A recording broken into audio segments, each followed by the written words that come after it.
दोस्तों, हर किसी का एक अतीत होता है, फिर चाहे वो बुरा हो या फिर अच्छा हो, लेकिन कुछ गिने चुने ही लोग उसे उभर पाते हैं। कुछ उन्हीं उलझनों में उलझे रहते हैं। और ये कहानी भी उन्हीं लोगों के लिए, जहां हम एक चिहिरो नाम की लड़की को देखते हैं, जो एक खुश मिजाज और बिंदास किस्म की लड़की है। चाहे जानवर हो या फिर कोई इंसान, वो हर किसी को खुश करने की कोशिश में लगी रहती है। ऐसे एक दिन जब वो पार्क में थी तो हम एक हाई स्कूल गर्ल ओकाजो को देखते हैं, जो चुपके से उसको अपने फ़ोन में कैद करने की कोशिश कर रही थी। लेकिन ऐसा उसने क्यों किया?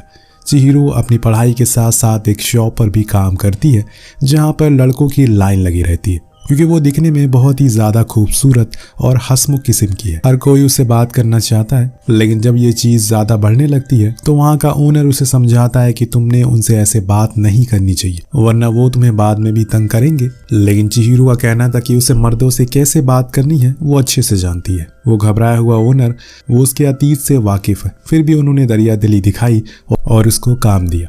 वहीं स्कूल में ओकाजो उन्हीं तस्वीरों को बहुत ही गौर से देख रही थी।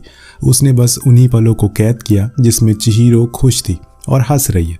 शायद उसे इसी में सुकून मिलता है। वहीं एक दिन काम से घर लौटते टाइम चिहिरो ने देखा कि कुछ लड़के एक बूढ़े आदमी को तंग कर रहे हैं। उसने उन सभी को डांट कर भगाया और फिर उस बूढ़े आदमी से बात करने की कोशिश करी, लेकिन उसकी हालत बहुत ही खराब थी। बात करने की हालत में वो नहीं था और चिहिरो ने वो किया जो कोई आम लड़की तो कभी भी नहीं करने की सोच सकती है। वो उसे अपने घर पर ले आई, उसे अपने हाथों से नहलाया, खाना खिलाया, कुछ पैसे दिए। ये सब महसूस करके वो बूढ़ा आदमी बहुत ही खुश हुआ, उसे धन्यवाद करके वहाँ से चला गया। कुछ इस तरह से चिहिरो की ज़िंदगी चल रही है। उसे हर छोटी से छोटी चीज़ों में खुशियाँ ढूंढना अच्छा लगता है और अपने आसपास के लोगों को भी खुश करना बेहद पसंद है। पर वहीं दूसरी ओर ओकाजो की ज़िंदगी एकदम उलटफेर है। उसके दोस्तों का कहना है कि वो इतनी अमीर घर की है, अच्छे कपड़े हैं, उसके पास अच्छा फ़ोन है, उससे ज़्यादा खुश नसीब लड़की तो कोई नहीं हो सकती। पर हर चीज़ पैसों से नहीं खरीदी जा सकती, ये सच है। उसके पास सब कुछ तो है, लेकिन वो परिवार नहीं है जो वो पाना चाहती है। खाने के टेबल पर वो बातें कम, झगड़ते ज़्यादा हैं और हर दिन उसके पिता उसकी माँ को तलाक देने की धमकियाँ देते रहते हैं, जिससे वो अंदर ही अंदर घुटन महसूस करती है। यही वजह है कि वो जब भी चिहिरो को देखती है तो उसकी तस्वीर खींच लेती है, ताकि देख सके कि आखिर लोग जब खुश रहते हैं तो कैसे दिखते हैं। एक दिन उसके कुछ दोस्तों ने उसकी फ़ोटोज़ को देख लिया और फिर उसके सामने चिहिरो का वो अतीत बयान कर दिया, जो सुनकर वो दंग रह गई। इतना भयानक अतीत होने के बाद भी वो इतनी खुश कैसे है? इसी सवाल का जवाब लेने के लिए वो बड़ी हिम्मत करके चिहिरो की शॉप पर गई, पर बहुत ही घबराई हुई थी वो। तब चिहिरो ने कहा कि आज तुमने मेरी कोई फ़ोटो नहीं खींची। अब ये सुनकर ओकाजो तो एकदम ही सहम सी जाती है और वहाँ से फ़ौरन भाग जाती है। आज भी चिहिरो उस बूढ़े आदमी के लिए खाना पीने का सामान लेकर जाया करती है, क्योंकि जैसे वो अकेली रहती है वैसे वो भी अकेला है। और एक दिन जब वो वहाँ अपनी जगह पर नहीं मिला तो उसके रहने वाली जगह पर वो गई, जो एक कबाड़ बिल्डिंग थी। वहाँ उसने उसे खाना दिया और कपड़े भी, जिसके बाद दोनों खूब बातें करते हैं और साथ उसके बाद चिहिरो अपने घर की ओर निकल गई। पर आज उसने देखा कि वहाँ उसकी एक पुरानी दोस्त उसी का इंतज़ार कर रही है। उसको देखकर वो बहुत खुश हुई और अपने घर ले आई, जहाँ उसने बताया कि उसके पास भी और कोई काम नहीं है, जो कुछ भी पैसे उसने कमाए थे वो सब डूब गए। तब चिहिरो ने उसे सहारा दिया और कहा वो जब मर्जी चाहे यहाँ आ सकती है, क्योंकि वो अकेले रहती है। उसकी इन बातों से उसे काफ़ी अच्छा महसूस हुआ। इसके बाद चिहिरो को हम समुंदर किनारे खड़ा देखते हैं। लेकिन ऐसा क्या अतीत है चिहिरो का जिसके कारण वो ऐसी बन गई? हालांकि खुश रहना तो अच्छी बात है, लेकिन उसको इतना खुश देख कभी कभी तो दूसरे भी अचंभित हो जाया करते हैं। इसी सवाल के लिए आज फिर ओकाजो बड़ी हिम्मत जुटाकर उसके पास आती है और पूछी कि मैंने तुम्हारी इतनी तस्वीर ली तुमसे बिना बताए, लेकिन फिर भी तुमने मुझे कुछ क्यों नहीं कहा? ये तो गलत बात है ना, ऐसे किसी की इजाज़त के बिना उसकी तस्वीर खींचना। चिहिरो का जवाब सुन ओकाजो तो हैरान रह जाती है। उसने कहा कि अगर उसे ये करके खुशी मिली तो वो ऐसा करती रहे, मुझे कोई दिक्कत नहीं है। अब दोनों ने बहुत देर तक ही काफ़ी साथ समय बिताया, जिससे कि ओकाजो को बहुत अच्छा लगता है। उसने आज कई बरसों के बाद ऐसा कुछ महसूस किया। घर आकर भी वो उन्हीं पलों को याद करके खुश होती है। उधर चिहिरो जब एक बार फिर से वो उस बूढ़े आदमी के लिए खाना लेकर पहुंचती है तो उसे वहाँ रास्ते में उसकी लाश मिलती है, जो देखकर उसे बहुत बुरा लगता है। कई दिनों से बीमार होने के कारण आज उसका ये हशर हो गया। कोई आगे पीछे ना होने की वजह से उसने खुद ही अपने हाथों से उसे दफन कर दिया और घर आ गई। गाना गाते हुए खाने को खाने लगती है। कुछ इस तरह से उसकी ज़िंदगी चल रही है। अगले हफ्ते वो अपनी पुरानी दोस्त के साथ मेले में गई, जहां उसकी मुलाकात अपने पुराने बॉस से हुई। जो उसे मिलकर बहुत खुश हुआ। दोनों की बातों से अंदाजा हो जाता है कि उनके बीच में रिश्ता कितना अच्छा रहा होगा। और हर दिन की तरह वो ओकाजो से मिला करती है और उसके साथ खाना पीना करती है। ऐसे एक दिन उसने ओकाजो से पूछ लिया कि तुम्हारे पास तो सब कुछ है, फिर भी तुम इतने कम खाने में भी कैसे खुश हो? तो उसने जवाब में कहा कि मैं घर में होती हूँ तो मेरे सामने बहुत सारा खाना होता है, पर उस टाइम मेरे माता पिता सिर्फ लड़ते झगड़ते रहते हैं, मारपीट करते हैं, जैसे कि आज तक कभी भी उन खानों का स्वाद नहीं आया जो कि अभी तुम्हारे साथ बैठकर आ रहा है। ये सुनकर चिहिरो ने कहा कि हाँ, सही कह रही हो, मेरे शरीर पर भी कुछ ऐसे घाव हैं, समय के साथ भर तो गए लेकिन तकलीफ आज भी मुझे उतनी होती है। और यहाँ वो उसके सामने अपने अतीत का जिक्र करती है और बताती है कि वो पहले एक वैश्या हुआ करती थी। न जाने कितने मर्द आए और गए पर किसी ने उसकी तकलीफ को नहीं समझा। फिर एक दिन एक आदमी आया, उसने एक सवाल किया, क्या मैं खुश हूँ अपनी ज़िंदगी से? क्या मैं सच में जो कर रही हूँ वो मेरे लिए सही है? मेरे पास उस सवाल का कोई जवाब नहीं था और उसके अगले दिन से मैंने वो काम छोड़ दिया, खुद को ऐसा बना लिया। अब बातों ही बातों में उसे एक नक्शा देते हुए बताती है कि तुमने इसके आखिरी पड़ाव पर एक खजाना मिलेगा जो तुम्हें एक अलग किस्म की खुशी प्रदान करेगा। ओकाजो उस नक्शे को देखकर थोड़ी सोच में पड़ गई कि आखिर क्या है ऐसा वहाँ पर। उसी दिन चिहिरो के पास उसके भाई का कॉल आया जिसने उसे बताया कि उसकी माँ का देहांत हो गया। लेकिन ये क्या, न कोई आंसू न कोई गम। ऐसा लग रहा है कि चिहिरो को कोई फर्क ही नहीं पड़ा। यही होता है जब रिश्ते खत्म हो जाते तो हमें किसी के आने जाने का कोई गम महसूस नहीं होता। चिहिरो की माँ ने तो कब का उसे खुद से दूर कर दिया। एक और ओकाजो उसी नक्शे का पीछा करते हुए उसी जगह पर पहुंच गई जहां वो बूढ़ा आदमी रहा करता है। वहां उसे एक लड़की बैठी हुई मिलती है जो कॉमिक पढ़ रही थी। दोनों एक ही स्कूल में थे लेकिन उन्हें ये बात आज पता लगी।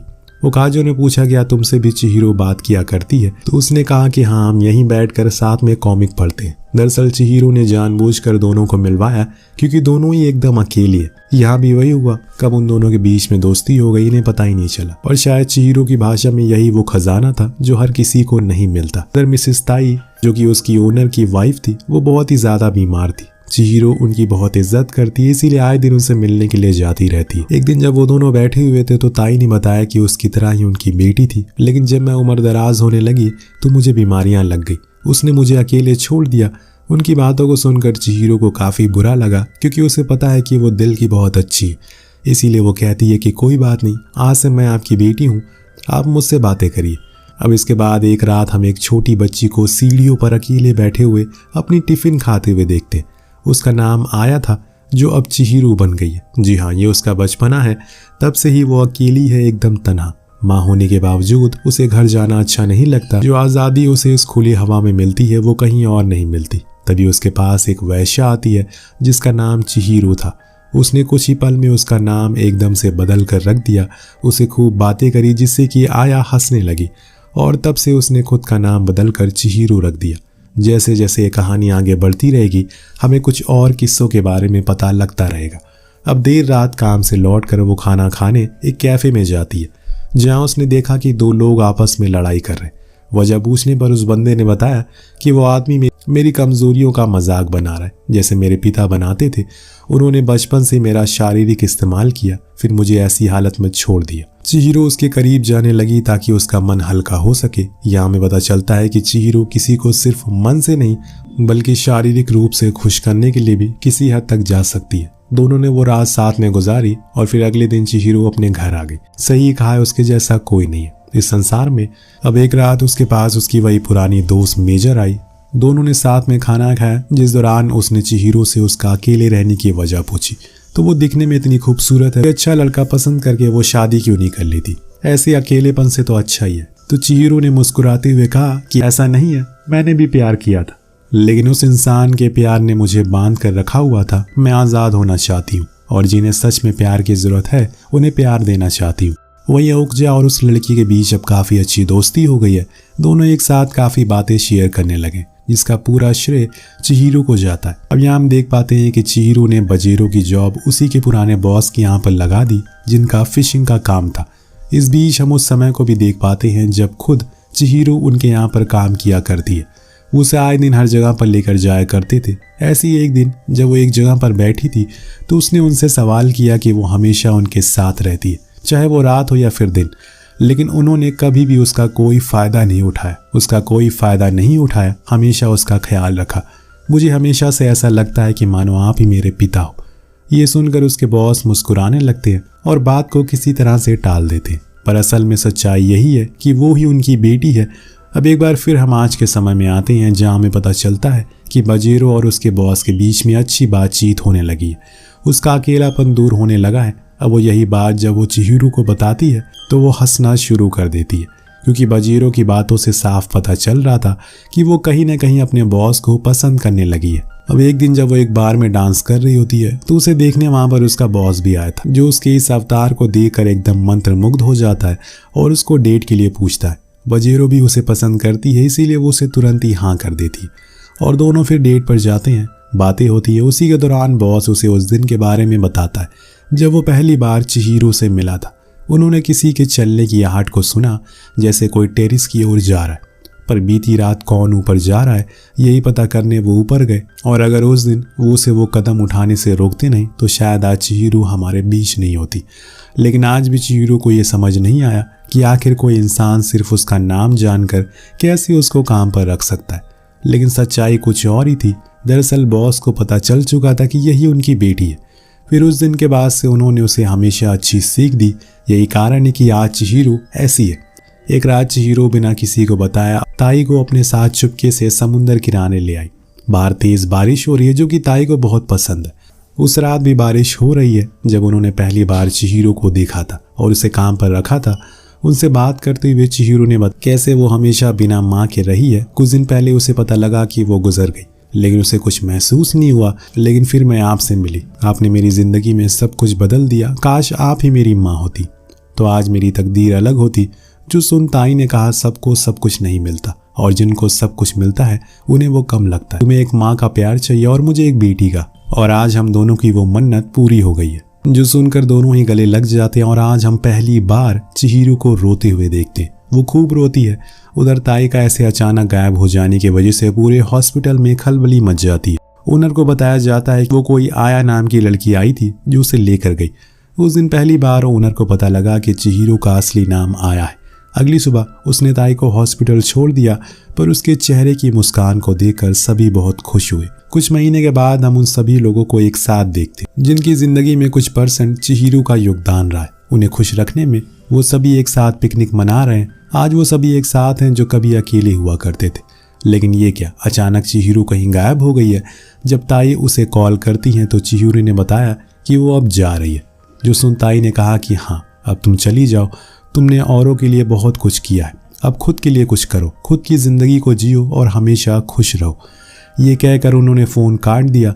अगली सुबह जो दुकान कभी कस्टमर से भरी रहती थी, आज वहाँ सन्नाटा फंस रहा है। लेकिन ये बात ताई और उसके हस्बैंड को ज़रा भी तकलीफ़ नहीं दे रही है, क्योंकि उन्हें ये पता था कि एक ना एक दिन वो चली जाएगी, फिर उन्हें ही सब कुछ संभालना होगा। अब ओनर उन पुराने दिनों को याद करके बहुत खुश होता है। वहीं चिहिरो अब एक नई जगह एक नया काम कर रही है। उसने एक फार्म पर जॉब करना शुरू कर दिया है। उस खुली हवा में उसे अच्छा महसूस हो रहा है, ना कोई रोक टोक। अब हर कोई खुश है जो कभी अकेले थे। यही सोचकर वो भी खुश है और कहानी इसी दृश्य के साथ खत्म हो जाती है।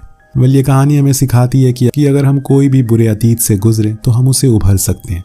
बस हमें हिम्मत रखनी होती है और दूसरों की मदद करनी होती है, दूसरों से बात करना होता है। आपको कहानी कैसी लगी कमेंट करके जरूर बताएगा। मिलते हैं अगली वीडियो में। Thank you so much for watching. Peace out.